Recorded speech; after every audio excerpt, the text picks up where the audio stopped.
e o micróbio. A outra profilaxia é proteção ilusória e fugaz, vitória fictícia obtida à custa da resistência orgânica, preguiçosamente, sem luta, através de meios que, ao invés de fortalecerem, enfraquecem. De fato, apenas a luta esforçada e ativa gera qualidades, isto é, atitudes protetoras. Hoje temos pressa e tentamos impor à natureza o resultado por nós desejado. Desse modo apenas conseguimos vantagem imediata, perturbando os lentos equilíbrios naturais. Vivemos de empréstimos e adiantamentos, hipotecando o futuro. Aplica-se, pois, ao campo orgânico o perigoso sistema crediário que já observamos no campo moral e econômico. Pensando em melhorar, praticamos, no entanto, seleção às avessas que tende à produção de tipo fraco, abastardado pelas defesas artificiais. E queremos suprimir a luta, sem a qual as qualidades se perdem e a vida se atrofia. Sabemos, por acaso, que reações se produzirão amanhã em consequência desses métodos de violação e de violência. A medicina oficial aplica-se há muito pouco tempo para que possamos sabê-lo ainda. Voltamos sempre ao mesmo ponto, ignoramos a lei e somos violentadores e destruidores. E, no entanto, que vantagens poderíamos obter, se ao invés de nos revoltarmos nos puséssemos de acordo? A força não prevalece contra a lei. Esta resiste e reage.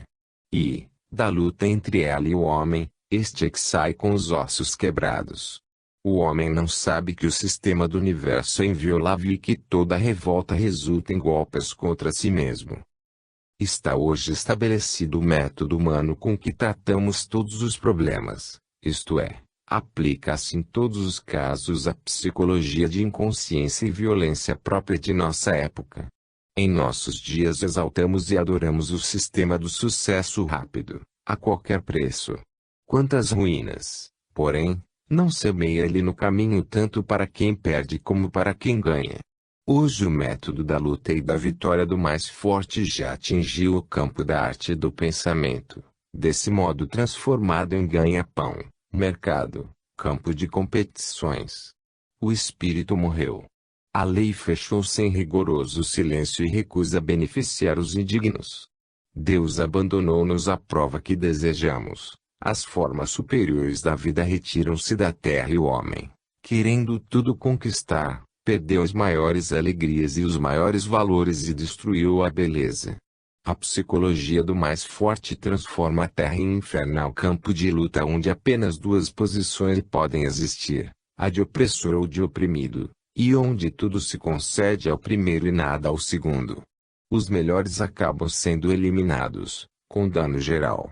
O espírito de revolta acaba na autodestruição. Coisa alguma nasce nas ruínas e, se a força obriga a obediência, nada produzem os homens, oprimidos e não convencidos. O vencedor não cria no vencido senão a indiferença passiva da resignação. A vida negativa se retrai. Só a força não basta para alimentá-la. Sem dúvida, tornam-se também necessárias as tempestades das guerras e das revoluções para o trabalho de renovação. Mundo tempestuoso, porém, se convulsiona e desagrega. A vida também necessita de bondade e ordem, de amor e fé. Se não tivermos semeado tudo isso, quando os homens pedirem trabalho, segurança e bem-estar, a terra, saturada de ódio, de revolta e desordem, apenas poderá dar-nos o fruto resultante da semente nela tirada. O ar, por sua vez, estará saturado de ódio, revolta e desordem, e toda a construção desabará fatalmente. Eis os grandes empreendimentos do involuído, que felizmente não representa toda a massa. A minoria, composta de mais adiantados, embora não se trate de dirigentes, tem a função de reequilibrar a desordem e salvar a humanidade. Porém, nos períodos de transição como o atual, em que as civilizações entram em liquidação, o tipo evoluído, encarregado de exercer a função destrutiva correspondente às suas capacidades específicas, adquire especial violência. Representa o órgão da destruição. Adormecerá, ficando em estado de vida latente, quando o tipo evoluído, órgão da construção, estiver por sua vez vivo e triunfa, contribuindo para a vida, e tem razão ou está errado, conforme a função que desempenha. Estamos em fase de declínio evolutivo para liquidar civilização e, em período assim de destruição renovadora, exalta-se modelo humano que amanhã será com repugnância considerado ínfimo. Amanhã, em fase de ascensão evolutiva para construir civilização, será exaltado o modelo oposto, agora incompreendido e perseguido, liquidar-se ao tipo biológico hoje em vogue e em plena atividade. Até o evoluído desempenha, pois, função social e, no que diz respeito aos equilíbrios da vida, está colocado no lugar que lhe compete. E deve também ter sua oportunidade. Ele naturalmente defende, como qualquer defenderia, os princípios do próprio plano, onde se sente forte e por isso está sempre com a razão. Como acontece com todos, irrita a afirmação das verdades de outros planos, porque aí se sente fraco e, em consequência, nunca tem razão. Por instinto vital e porque compreende melhor, todos sustentam a verdade do próprio nível e do próprio tipo biológico. Afirmamos o que somos, o que melhor compreendemos, o lugar onde melhor vivemos e vencemos. O próprio evoluído quer afirmar-se e escolhe sua arma, a força. Sente-se fraco no plano da justiça. A arma escolhida pelo evoluído que apenas aí se sente forte. O primeiro, portanto, naturalmente repele essa defesa que não defende, essa arma que não lhe dá razão, antepõe-lhe a força, que ele defende porque compreende mais, porque é o método de seu nível evolutivo e o único meio a oferecer-lhe possibilidade de estar com a razão, embora momentaneamente. Foge, por isso, dos caminhos da ordem e da lei e prefere os da revolta, mais trabalhosos e inseguros em presença da justiça. Compreende muito bem que está enterrado de dívidas e não pode valer-se da lei que apenas lhe aplica as sanções dolorosas. Onde o evoluído goza de crédito, o involuído está até ao pescoço de dívidas. Onde o primeiro encontra ajuda, o segundo acha apenas desvantagem e condenação. Então, renega a Deus e a sua lei e renega-os exatamente porque percebe que existem e lhe dirigem exprobrações. Rebela-se, portanto, e como defesa lhe resta apenas a força. Este é o seu ponto de vista. O evoluído ama a Deus e a sua lei, que lhe garantem alegria e proteção. Sua economia não se baseia, como para o evoluído, na força e no furto, mas na divina providência, que, se não se exerce em favor do outro, funciona plenamente em relação a ele que preenche as condições necessárias à verificação do fenômeno. Todos confirmam e exaltam o que são e possuem, e negam o que não são e não têm. A época atual representa a vitória do evoluído, isto é, da força, da rebelião, da desordem. Mas ele também, embora rebelde, não passa em última análise de servo da lei. Em face de seu método negativo de revolta, seu desenvolvimento e suas vitórias acabaram em destruição, quer dizer, em sofrimento e humilhação de que nasce o entendimento e a ascensão. O destruidor é, pois, instrumento da reconstrução. Suas negativas, esgotada sua função e aniquilado seu autor, se transformam em afirmações. A desordem do rebelde acaba em ordem mais elevada. A dor conclui pela evolução. O ciclo traz em si mesmo a sua lei. As forças canalizadas dentro de si são todas reunidas em corrente de acordo com o ritmo fatal, que obriga o desenvolvimento da fase a findar na dor que ilumina, purifica e redime. De tanto caminhar, nossa época progrediu de modo tal que atingiu a fase útil e construtiva, a da dor. Ela fará refletir muitíssimo. É a única estrada da compreensão.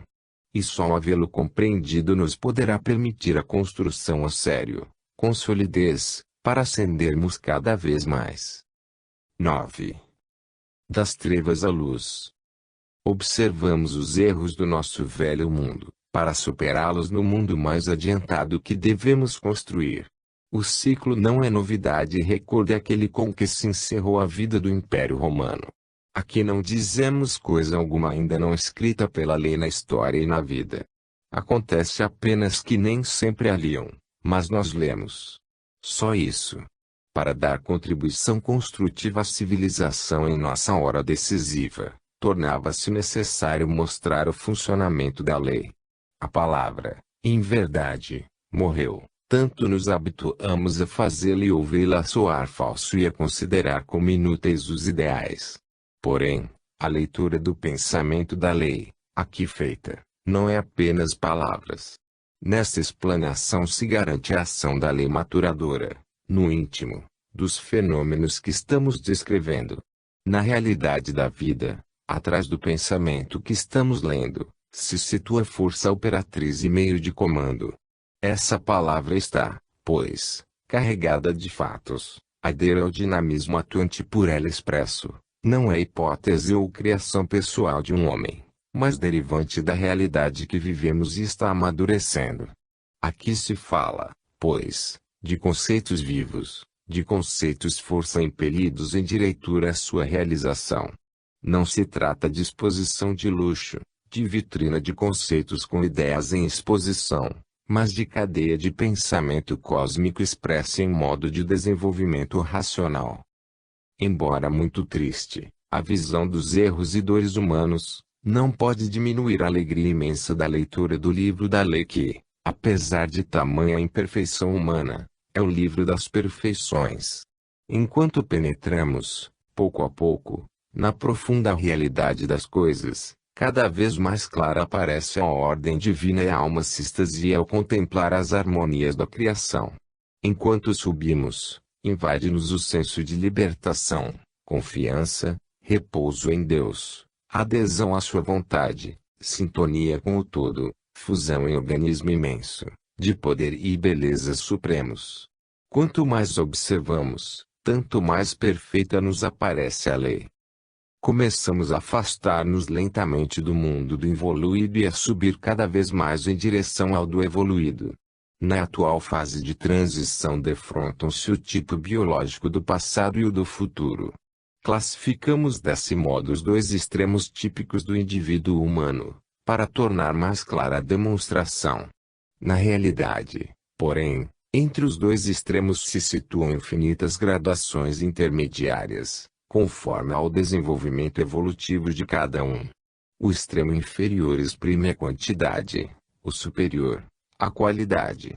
A evolução consiste em transformar a primeira na segunda, como na desintegração da matéria e degradação da energia.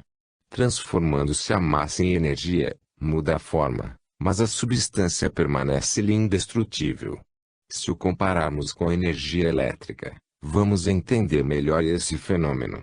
O involuído representa o estado elétrico com muita amperagem e pouca voltagem.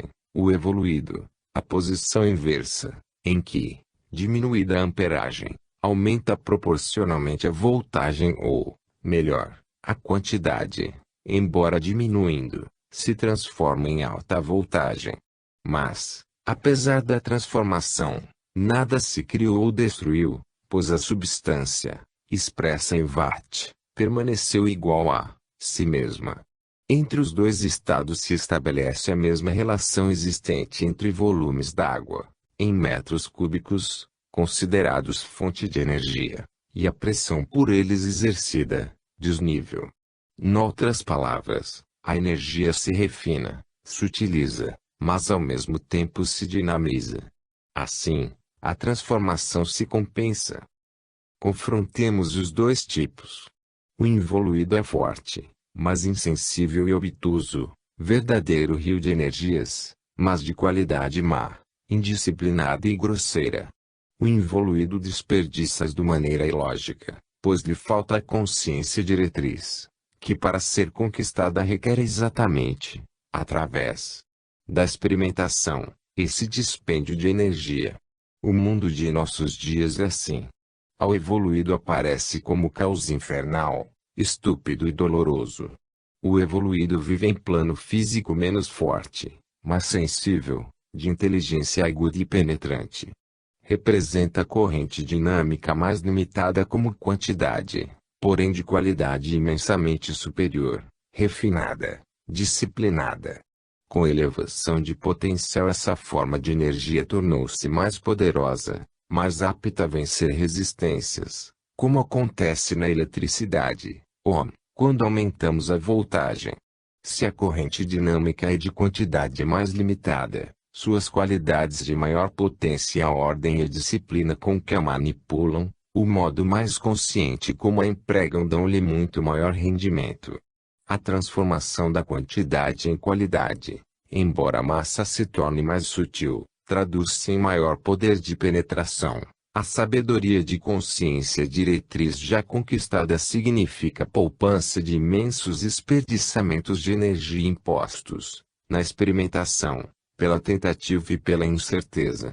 Por isso, não apenas a natureza mais sutil do novo dinamismo permite transpor mais facilmente os obstáculos, como também o conhecimento que o dirige elimina as dispersões inúteis, os erros e em consequência as dores e lhes permite maior aproveitamento em sentido evolutivo, isto é, na direção evolutiva de harmonia e felicidade e não na involutiva de erro e dor.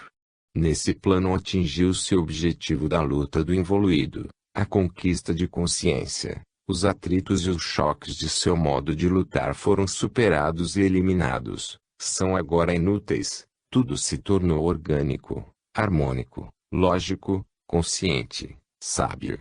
Não apenas a massa se tornou potência, como também a utilização dessa potência é cada vez maior, quer dizer, consegue-se, em termos de felicidade, cada vez maior rendimento. Não só a matéria se tornou energia vibrante e o dinamismo, conquistando mais forte capacidade de penetração, significa força mais ativa e por isso mais potente, como também se firmou a arte, antes ignorada, de saber usar tudo isso com inteligência, o que dá a todos os atos, inclusive aos mínimos, valor e resultado muito maiores. No desenvolvimento do universal fenômeno evolutivo, de uma outra das três formas sucessivas, matéria, energia, espírito, a transformação biológica que o homem experimenta corresponde à transição da fase energia à fase espírito. Isso caracteriza o novo tipo biológico e a nova civilização. Se, coletivamente, com a organicidade caminhamos para a atuação da ordem da lei, individualmente marchamos em direção à espiritualidade. Se a força caracteriza o evoluído, a inteligência revela o evoluído. Isso os distingue e constitui a pedra de toque para determinar o grau evolutivo do homem. Basta observar como este, individual e coletivamente, se conduz, faz a guerra e vive durante a paz, desencadeia as revoluções e supera as crises, como trabalha, pensa, comanda, obedece, para ficarmos em condições de classificá-lo criteriosamente. Não interessa a posição social, mas a qualidade íntima, nem o bom êxito, mas o método e o comportamento, nem a boa ou má fortuna, mas a raça. Muitas vezes os ciclos históricos têm ritmo fatal. Interessa, isso sim, o valor do passo com que marchamos no tempo, o modo especial de cada homem ou nação escrever a própria história que decide, impõe-se tão somente o valor intrínseco da personalidade, através da qual esse modo especial transparece. O diferente modo de agir revela e distingue. No evoluído a força trabalhou tanto que o se transformou em inteligência, sua primeira qualidade. Trata-se de sensibilização geral de que também derivam sabedoria e bondade, equilíbrio e harmonia e, por isso, poder. O homem funciona em universo maravilhosamente organizado e não o nota. Move-se em oceano de forças inteligentes e não o percebe, vive em meio de belezas imensas e não as vê. O homem moderno não passa de cego e bárbaro. A sensibilização lhe rasgará horizontes insuspeitados, torná-lo-á senhor de tantas forças sutis que hoje lhe fogem. O imponderável, agora apenas intuído, é ao mesmo tempo mina e abismo, amanhã se tornará ponderável. São inesgotáveis os recursos da criação. A força constitui a potência mais fraca da vida. Quem dela se socorre não sabe quão é o pensamento, que poder tem a disciplina na organicidade. Apenas um olhar lançado no futuro, para que o pressintamos, nos enche de estupor. Geralmente, essas espiadelas no futuro reduzem-se a previsões fantásticas ao els, limitando-se o escritor ao desenvolvimento dos motivos já em nossos dias atuantes, a perspectiva ampliada do atual estado de coisas. Ninguém fala de novos motivos, aqueles que de acordo com a lógica da evolução se introduzirão na vida. E o futuro reside exatamente neles. Exagera-se, ao invés, o progresso mecânico, colocado em primeiro plano, quanto à ciência da matéria, prossegue-se até a hipertrofia, sem suspeitar se devam os equilíbrios da lei, ao contrário, agir em direção oposta e compensadora, provendo o mais necessário, a sabedoria diretriz, que reordene, guia e portanto valorize as conquistas já realizadas. Não compreendemos ainda que os princípios atualmente em vigor, para não acabarem no aniquilamento, são corrigidos e não persistem, e, se não lhes adicionamos princípios complementares, não representam vantagem, mas dano. Essas previsões estão, pois, no caminho errado. Caímos no erro de acreditar que a evolução seja unilateral e retilínea e não deve o futuro passar de multiplicação, de continuação ampliada do presente.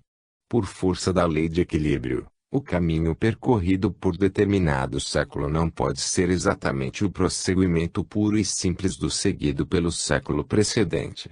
Cada época tem objetivo próprio, com que, para de todos os lados equilibrar o desenvolvimento, tende exatamente a compensar o da época anterior. Por isso, toda atividade é levada a transformar-se, ou invertendo-se na sua complementar oposta ou completando-se em formas ainda não desenvolvidas. Continuar a conceber o progresso apenas como exterior e mecânico significa a incompreensão do progresso, pois ele seria apenas o prosseguimento de trabalho unilateral, a continuidade de civilização que esgotou sua tarefa. Não tem mais razão de existir e deve, pois, ceder o passo à nova civilização de tipo completamente diferente.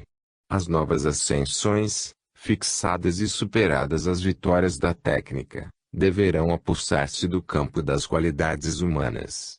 Há muitos outros germes à espera, hoje invisíveis, que se conservam latentes, escondidos nos intervalos dos grandes ritmos da história. Nossos atuais problemas constituem fase de transição e preparação de muitos outros problemas, completamente diferentes. Superar-se-ão a luta de classe e a competição entre o capital e o trabalho, resolver-se-ão tantas incompreensões e tanta ignorância. A organicidade exterior e coacta deverá transformar-se em organicidade íntima e estabelecida por livre convencimento. A evolução, que hoje plasma a forma, deverá penetrar cada vez mais na substância e renová-la cada vez mais intimamente. Há na vida muitos outros germes que esperam em silêncio, nela colocados muito a propósito, para germinarem e crescerem, visto ser essa a finalidade de todos eles. Após compreender-se a lógica do processo, tudo isso se torna evidente. A fé por nós depositada no ressurgimento espiritual do mundo se baseia em profunda visão das coisas, que estende os braços até os confins do espaço e do tempo. É impossível que o homem de hoje, dominando sempre mais as forças da natureza, não chegue a aprender algo, embora através de hecatombes e, manipulando cientificamente a vida, não se lhe mostre a imensa realidade subjacente. A estrutura evolutiva do universo e o ritmo progressivo da lei evidenciam a impossibilidade disso. Como negar a solene afirmação da vida, que apesar de todos os obstáculos, anuncia eterno triunfo? Os desenvolvimentos são fatais, viver é progredir, toda a trajetória, lógica. As verdades das maiorias modernas não passam de momentâneas correntes psíquicas e nada provam. O mundo guia-se pelo ritmo dos ciclos históricos, pelo peso dos imponderáveis. O homem não dirige a história, cega. A lei a todos arrasta, confiando a cada um função especial. Na organicidade do sistema diretor existe sabedoria que discerne o progresso e nos salva malgrado nosso. Os grandes homens detentores do poder, expoentes da história, desaparecem, mudam os nomes das coisas e as atitudes populares, e, em direção aos objetivos propostos pela vida, a sabedoria prossegue no seu caminho, independente e imperturbável, sob muitas formas diferentes.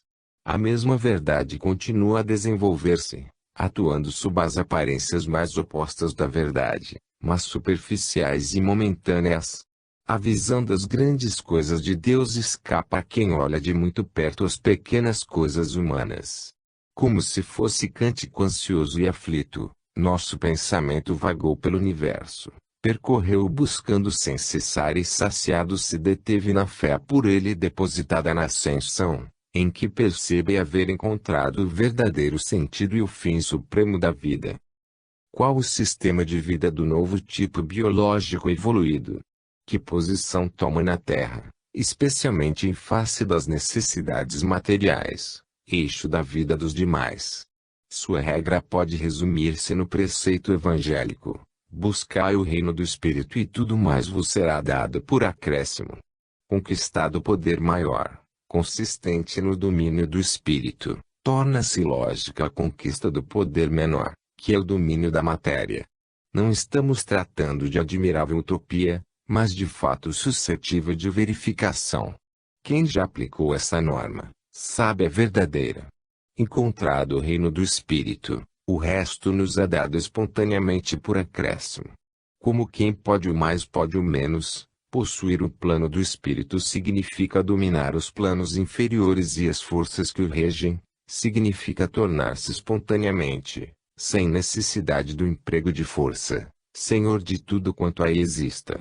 Quem o conseguiu naturalmente possui dentro de si mesmo o senso da medida justa e não abusa. Tudo isso mostra conseguirmos maior vitória obedecendo à lei do que revoltando-nos. Os atuais assim chamados donos da riqueza na realidade não passam de seus escravos. O evoluído não aprendeu a servi-la, mas a servir-se dela, a considerá-la meio e não objetivo da vida, a construir seus tesouros com valores superiores aos econômicos e materiais, a amar coisas muito mais belas do que as da terra. Não prostitui o espírito em presença do mundo e se mantém senhor das forças da vida. Seu domínio atinge a raiz dos acontecimentos e a essência das coisas, é mais potente porque mais profundo. O encontro do reino do espírito transformou-lhe a vida em esplêndido e imenso acontecimento, isto é, no funcionamento de força indestrutível na organicidade universal. Como, por causa do equilíbrio interior, é antes de mais nada dono de si mesmo, constitui-se o senhor e não escravo das coisas, que para ele assumem outro valor e diferente significado por serem vistas de ponto de vista mais elevado. Maneira tão nova de conceber a vida representa a verdadeira revolução biológica no mundo moderno.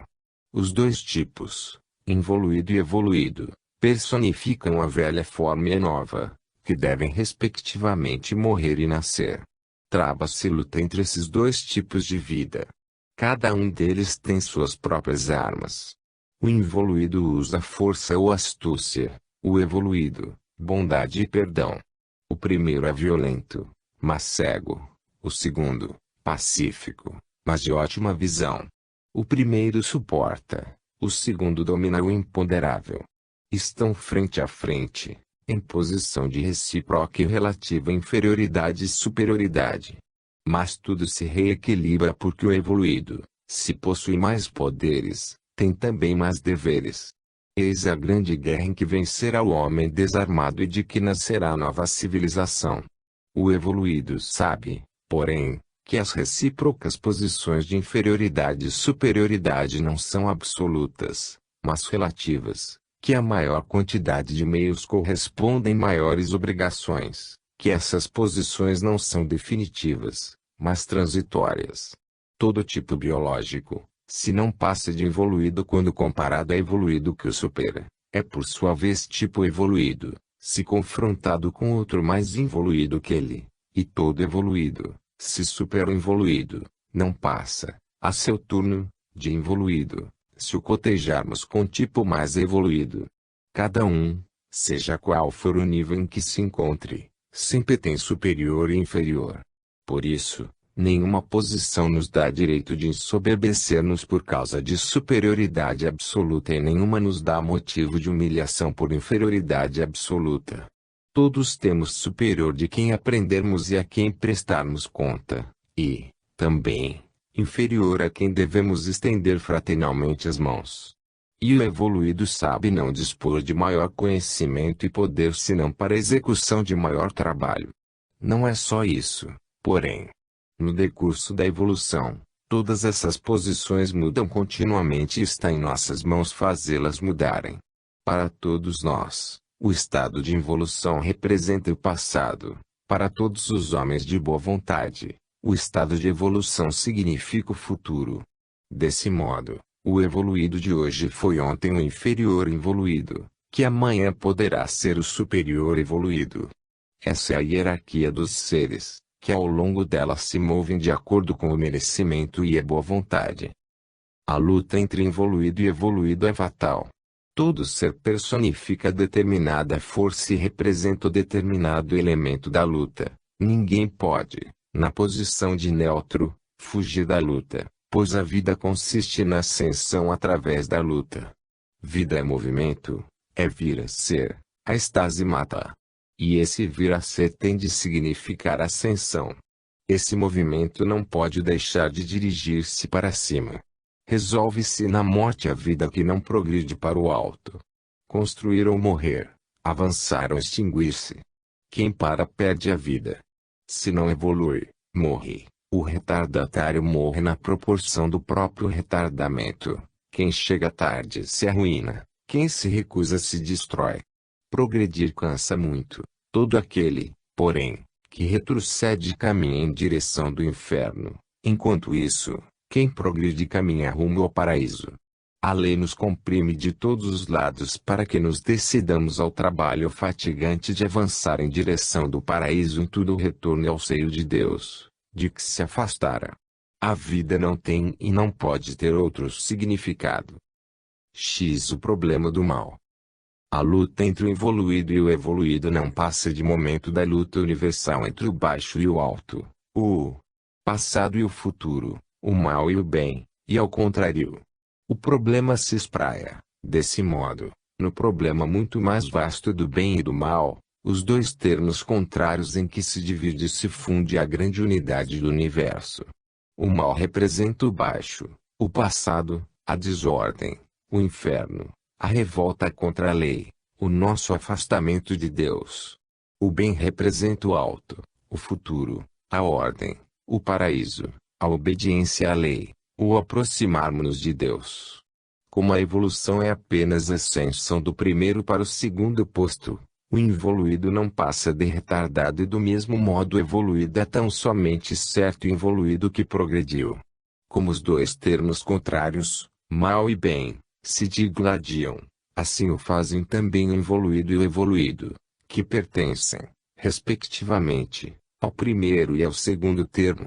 Para a compreensão de qual deverá ser o resultado da luta, analisemos a natureza e a estrutura dos dois sistemas de forças, confrontando o do mal e o do bem. A análise nos indicará também, implicitamente, o resultado fatal da luta entre o evoluído e o evoluído e ao contrário. Analisemos o fenômeno do mal. E é evidente tratar-se de sistema de forças por natureza negativo, quer dizer, cuja característica fundamental reside na negação. Satanás é representado como o espírito que nega, como o princípio em que a revolta se funda. O Fausto de Goethe desenvolve essa psicologia a fundo. Aí, onde o bem afirma assim, isto é, construir, harmonizar, progredir, diz o mal não, ou seja, destruir, desarmonizar, regredir. Isso significa possuir natureza inadequada, desenvolver atividade em direção errada, constituir sistema de forças que apenas pode atingir resultado falso.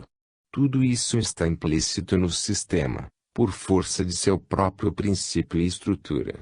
Desse tipo são a natureza e a atividade do involuído, vandálico por princípio, enquanto o evoluído é por natureza construtor e antidestruidor. A psicologia diferente e o método de ação constituem exatamente a nota fundamental que os distingue.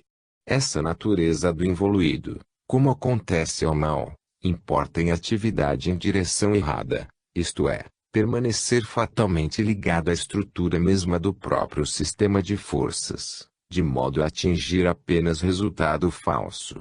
Assim, quem por princípio destrói, acaba, como destruidor, agindo contra si mesmo. Quem constrói acaba construindo para si mesmo. Da natureza negativa das forças do mal resultam três consequências importantes. Primeira, por parte do mal, absoluta impotência de construir para si mesmo e capacidade de desenvolver apenas atividade negativa, isto é, de embaraçar o trabalho construtivo alheio. Portanto, o mal subordina-se ao bem existe apenas como forma de negação do bem, quer dizer, é função dele, como da luz depende a sombra. O mal, desse modo, nasceu escravo e seu domínio não passa de domínio negativo, de desagregação.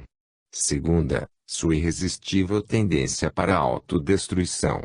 Terceira, a subversão de todo o rendimento de sua atividade, que assim, na realidade oposta às mentirosas aparências, não se resolve a seu favor, mas a favor do termo oposto, o bem.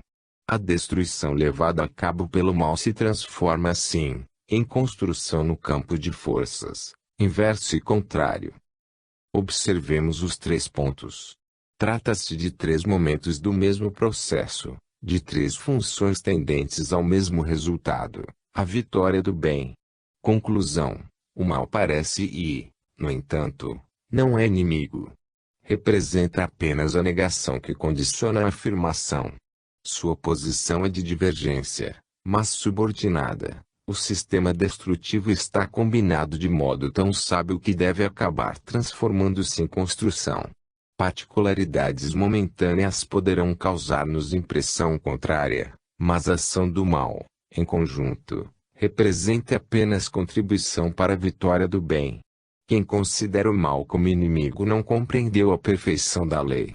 No capítulo anterior vimos os empreendimentos do involuído, considerado como órgão da destruição. Examinando mais intimamente agora, podemos compreender de que maneira, em última análise, eles não passam de colaboradores do evoluído, de órgãos de construção.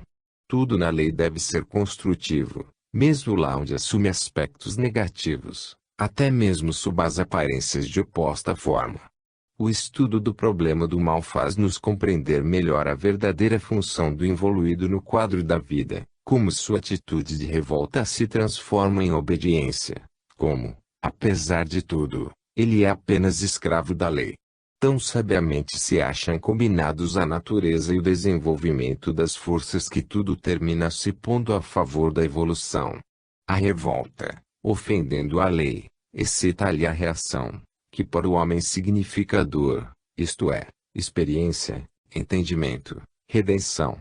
Os que afirmam e os que negam, todos trabalham em prol da lei, como, através da dor, esgotando-lhe as causas, se anula a dor mesmo e se cria a felicidade. Já se vê, como o mal fracassa ao manifestar-se, tende para a autodestruição e, no entanto, trabalha pela vitória do bem. Assim, aos poucos, a evolução absorve a involução, e o involuído, transformando-se desaparece.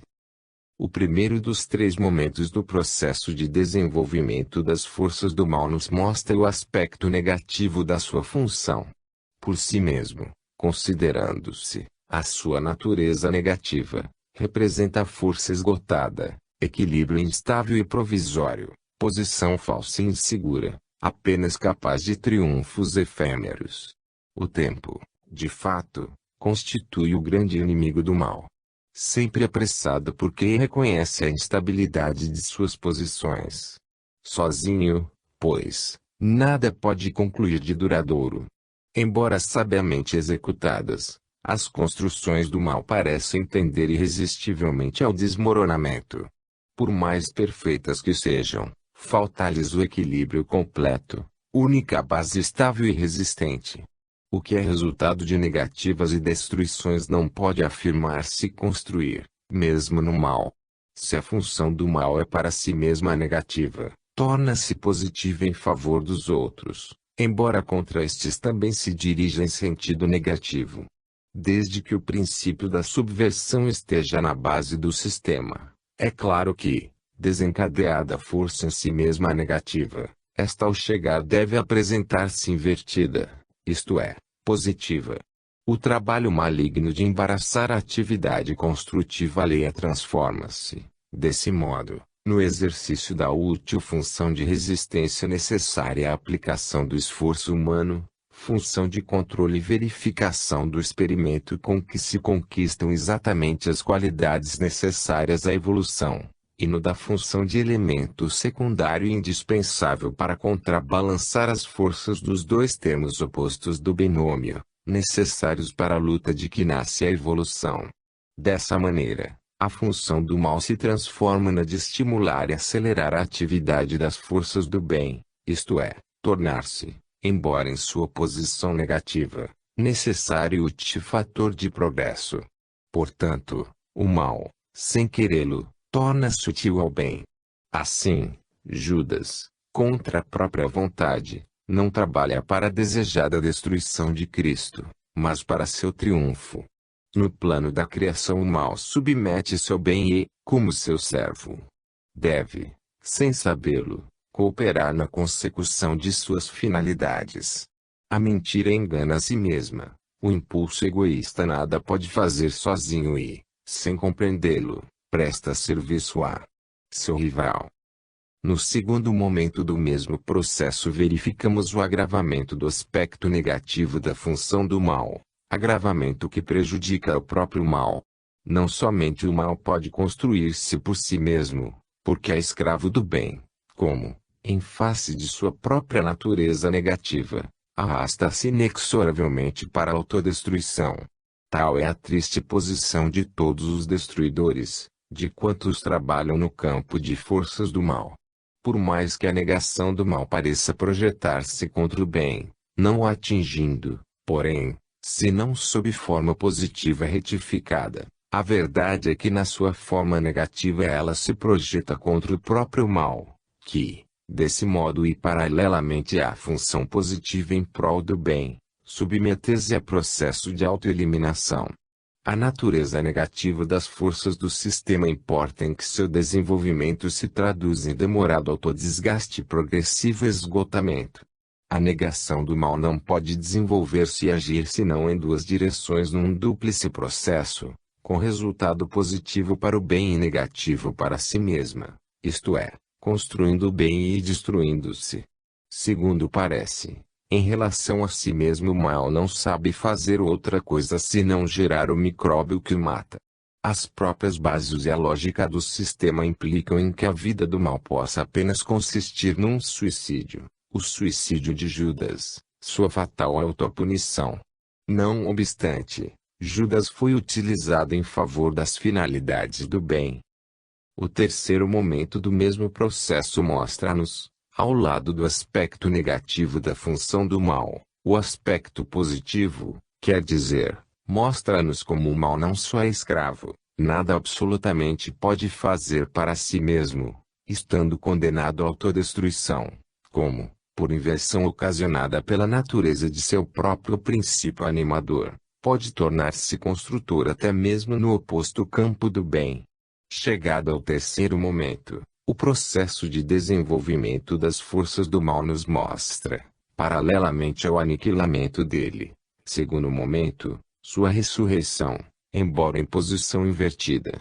Eis que, ao lado da função do mal, sempre exercida contra ele, aparece outra, mais verdadeira, função inversa ou seja, afirmativa e construtiva, que situa sempre em favor do bem. Tais são as consequências da estrutura negativa do sistema, danos para si mesmo e vantagens para o inimigo. Terrível condenação. A mentira do mal não pode, logicamente, terminar-se-não por enganar a si mesma, dissolvendo-se em favor da vitória do bem. O próprio método do mal, de travestir-se em mil e uma ilusões, leva a transformar em positivo seu próprio impulso negativo. Mas, embora querendo mentir aos outros, o mal, se quiser continuar sincero para consigo mesmo, não pode ser senão autodestruidor. Como nenhuma afirmação pode existir em campo negativo, como neste campo nenhum desenvolvimento pode verificar-se senão em sentido destrutivo, então o mal não pode, em última análise, afirmar-se e desenvolver-se, com caráter de força, senão contra si mesmo em favor de seu contrário, isto é, em campo positivo e a favor do bem. Eis que o princípio anticriador, o antideus, por si mesmo se destrói, se trai e se torna servo de Deus, princípio criador. O mal não funciona apenas como obstáculo que serve para adestramento no campo das provas, como catalisador nas reações, desse modo ajudando a evolução, mas é também a principal fonte dessa dor que é exatamente causa de reequilíbrio, instrumento de redenção para o mal e de evolução a caminho do bem, isto é, a devoradora força do mal e a força construtiva do bem. Então, o escravo torna-se útil colaborador. O que parecia elemento destrutivo é, na realidade, instrumento que serve para construir, é condição de progresso vertical e de realização do bem, é amigo, ao invés de inimigo. Assim se explica a necessidade desse agente determinador de provas, a utilidade das perseguições, a significação do atentado destrutivo por parte do involuído. Assim se explica como o progresso se nutre dessas resistências, ao invés de permanecer bloqueado por elas, pois se transformam, enfim, em impulsos favoráveis. Assim se compreende porque o Evangelho nos aconselha o que não façamos frente ao mal. Em um universo perfeito, onde tudo possui significação própria, se o mal existe deve ter objetivo, rendimento certo, exercer função. Nos equilíbrios da lei até o mal se torna útil. Já vimos que construção orgânica é a criação. Qualquer coisa posta fora de lugar, ou sem razão de ser, ou sem função, constitui enorme absurdo. Quem não compreende pode clamar contra os erros e os defeitos. Quem o compreende vê, por isso, como tudo está em seu lugar certo, admira a perfeição com que todas as coisas, o mal e o bem, operam em harmonia com a lei, a favor do bem. O bem possui, pois, grande aliado, o mal, cujas forças trabalham contra si mesmas e a favor do bem. De modo que, em resumo, os impulsos do mal se adicionam aos do bem e, então, sob as aparências de desordem e rebelião, tudo é ordem e obediência a Deus. Quando penetramos além da superfície das coisas e observamos mais profundamente, surge uma realidade diferente e maravilhosamente perfeita. Ficamos atônitos, então, em face da inesperada sabedoria da lei. As resistências se transformam em impulsos construtivos, as dificuldades estimulam e os ignorar impulsos do mal gentilmente se prestam, à custa do próprio dano, a trabalhar pela vitória do princípio contrário. O mal é enquadrado a serviço do bem. Satanás goza de liberdade até o ponto que Deus quer e está prostrado e amarrado a seus pés. Escolha um homem a posição destrutiva ou construtiva, funções da resistência ou do impulso na ascensão, tudo se resolve em aplainar a estrada da evolução e se resume em obediência à lei. O estridor infernal da desordem é indisciplinado apenas no seu campo interiormente, mas para além dos limites estabelecidos, tudo se enquadra no concerto das harmonias divinas. Assim, nas mãos de Deus, o próprio Satanás destrutivo se transforma em construtor, embora sem sabê-lo e querê-lo, de tanto negar e mentir, acaba por fazer o contrário daquilo que pensa estar fazendo, de tanto enganar. Acaba sendo enganado. Judas desejava ganhar e matou-se, pensava trair e torna-se instrumento da paixão de Cristo, colaborador da redenção, negativo, mas útil. Todos os ataques do mal, também nesse caso, permanecem subordinados ao bem, tudo coopera na vitória de Cristo. Isso nos mostra podermos ser derrotados 1000 vezes. O que decide a vitória final é estarmos do lado da verdade. Nisso se resume a história do mundo. Em última análise, Satanás não existe senão para involuntária e inconsciente missão benéfica, fora da qual lhe resta apenas autodestruir-se. Cumprida a missão, aniquilar-se. A essência da destruição do mal conserva-se latente dentro dele e é imposta inexoravelmente pela natureza mesma do organismo de forças de que ele se constitui. O mal carrega consigo o germe da própria destruição, posto nele para que tal aconteça. Representa o impulso central do sistema, que o levará fatalmente à pulverização final. No universo, tal como está construído, é absurdo que o mal finalmente vence e o bem seja derrotado. Vemos, ao invés, que tudo se move em direção evolutiva, isto é, rumo à perfeição. A única razão que mantém vivo o mal é exatamente sua função benéfica. Assim, ambos se encaminham para o mesmo objetivo, por força da sabedoria divina os dois inimigos colaboram para a obtenção do objetivo comum, ambos criam, o primeiro destruindo e o segundo, construindo. Satanás acaba sendo, suprema ironia, escravo do bem e operário de Deus. Portanto, qualquer pessoa demolidora ou construtora, involuída ou evoluída, tem de, queira ou não, dar-lhe contribuição construtiva. Através dessas considerações apareceu-nos o verdadeiro rosto do mal. Conseguimos avaliação mais aproximada e compreensão mais harmônica do fenômeno, de modo que o mal, como muitos pensam, não constitui mistério, censura a bondade de Deus ou inexplicável imperfeição de sua perfeição. O fenômeno se torna mais compreensível se o concebermos como sistema de forças em ação. Há de chegar o dia em que essas forças poderão ser percebidas e calculadas por tipo humano a isso sensível por motivo de ser mais evoluído. Então, ao invés de demonstração racional, ele poderá provar experimentalmente tudo quanto havíamos afirmado. A quem vê as coisas só pelo lado de fora, tudo isso pode parecer absurdo, mas a verdade é que o mal nasce para o bem. Se o mal nos faz mal é porque lhe pertencemos. Faz-nos mal na medida e nos pontos em que lhe pertencemos, quer dizer, na proporção em que já se encontra dentro de nós mesmos ou, melhor, é desordem nossa, tal como livremente a desejamos e incorporamos em nós mesmos. Nossa qualidade e posição é que nos torna vulneráveis à sua capacidade destrutiva. Retornamos por outros caminhos aos princípios, já considerados, da lei da honestidade e do merecimento. Se formos culpados, o mal desempenhará em relação a nós o papel de justiceiro, mas se formos inocentes, nos transformará em mártires e promoverá nossa apoteose. Só para os malvados o mal é apenas mal. Para os bons constitui bem. O mal poderá semear a ruína dentro de nós apenas se lhe houvermos invadido o campo e descido em seu terreno. Do outro modo, nada poderá contra nós. Noutras palavras, o mal retifica posições, e é mestre que só intervém para corrigir onde há erro. Lá onde a ordem já se estabeleceu, o mal fica sem ação porque não encontra ponto de apoio algum. Sem nós não existe falha alguma, o mal não sabe por onde entrar.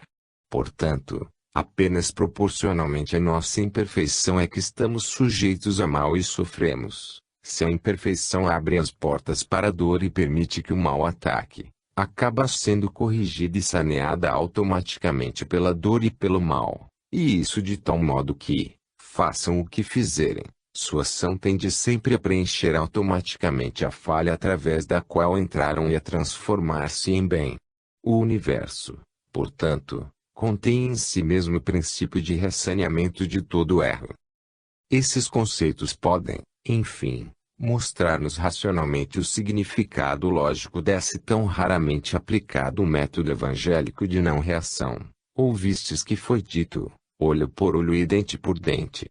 Eu vos digo, porém, que não resistais ao mal, ao maligno, mas, se qualquer te bater na face direita, Oferece-lhe também a outra. Mateus 5:38-39. Assim falou Cristo no Sermão da Montanha. Não se trata apenas de ato de amor, mas de método de vida logicamente colocado no sistema universal, em que a defesa do justo é fato automático. Para quem não conhece a lei, isso é absurdo. Não obstante, nossa miopia nos torna vítima de ilusão, quando nos faz acreditar que reação significa defesa. Agora estamos em condições de compreender que reação não quer dizer isso, não fecha, mas abre as portas ao mal, que acaba sendo bloqueado por outros meios, no seu próprio campo de forças introduz o mal, quando recebe e devolve a violência. O sistema da lei já é de si mesmo justo, não precisa de intervenções humanas para tornar-se tal. Só a Deus compete julgar e distribuir justiça. O justo é automaticamente protegido pela lei. Quando somos injustos e merecemos ser prejudicados, a defesa que promovermos de nada nos valerá sem a de Deus. O evoluído, que compreendeu a lei, segue o método de não reação preconizado por Cristo. O involuído segue o do mundo animal, olho por olho e dente por dente. O primeiro, confiando-se à justiça de Deus, defende-se com merecimento. O segundo tem a seu favor apenas a força. Por isso, é mais débil e inseguro. O método do evoluído, contudo, lhe parece forma de debilidade e vileza, quando o evoluído é, isso sim, indivíduo consciente. Mas na atuação dos dois métodos há esta grande diferença: o primeiro importa na necessidade de sermos honestos. 11. A economia do evoluído. Continuemos a subir, devagar, do mundo do involuído para o do evoluído. O próprio Sermão da Montanha, há pouco citado, continua a mostrar ao evoluído o caminho, seu método, até mesmo no campo econômico. E, ao que te houver tirado a capa, nem a túnica recuses, e dá a qualquer que te pedir, e, ao que tomar o que é teu, não lhe tornes a pedir. Lucas 6:29-30. Economia vã e aparentemente desastrosa. O mundo moderno toma o cuidado de não levar a sério semelhantes preceitos, profundamente convencido do sublime absurdo que eles constituem. E, no entanto, como, para quem compreendeu a lei, são lógicos e naturais. Trata-se do princípio mesmo de não reação aplicado não mais à defesa da própria pessoa, mas a de seus haveres. Aí reencontraremos, por isso, igual método de defesa, a justiça confiada a Deus, a honestidade, o merecimento. E a conclusão é a mesma, tanto na defesa dos bens de fortuna como na da pessoa. O justo é automaticamente protegido pela lei. Se não somos justos e merecemos ser prejudicados, de nada nos vale, sem a de Deus, a defesa que promovemos. Voltamos desse modo ao conceito já explicado, isto é o de que a propriedade, só se for honesta, resiste aos ataques. E também nesse caso observamos como a honestidade, à semelhança da não reação, é considerada pelo mundo como forma de debilidade ou imbecilidade, quando a honestidade, isso sim, é ser consciente. Tal método do evoluído no campo econômico. O estudo dos princípios e das forças da lei permite-nos, ao contrário do mundo, levar muito a sério esse método, que aliás é o mesmo indicado por Cristo. Os raciocínios por nós desenvolvidos provam cada vez mais que esse método não é o dos débeis e imbecis, mas o dos sábios. Por isso quisemos ver para além das aparências enganosas em que, todavia, tanta gente acredita. Não é agora que desejamos insistir no estudo do sistema de forças que rege o fenômeno. Devemos, ao invés, observá-los sobre outro aspecto, correspondente a essa espontânea pergunta de ordem prática: como é que pode viver neste mundo quem se entrega a regime econômico tão desastroso? Embora teoricamente se justifique, se essa economia do evoluído, como pode ele resolver o problema, tão angustioso para todos nós, das necessidades materiais? Se é mesmo verdade que levamos a sério o Evangelho e Cristo não pode ser considerado louco, devemos então dar resposta completa a essas perguntas. Havemos-nos proposto a mesma pergunta nas páginas anteriores, mas em termos mais gerais, isto é, em que consiste o código de vida do evoluído. E respondemos que sua regra está na norma evangélica.